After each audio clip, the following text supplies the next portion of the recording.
আমি চলতি পথে দুদিন থামিলা,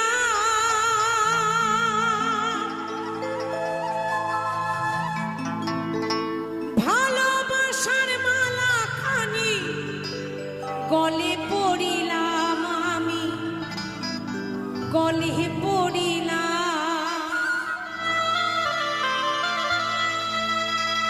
আমার গাথা মালা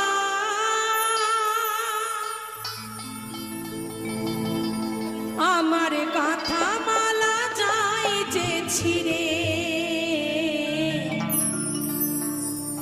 আমি রইব না আর বেশি দিন তোদের মাঝারে।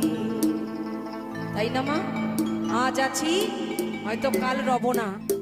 কারণ আমার পাগল ভবা বলেছে, সবাই কথা শুনলেও মরণ কারো কথা শোনে না। সে যখন তখন যে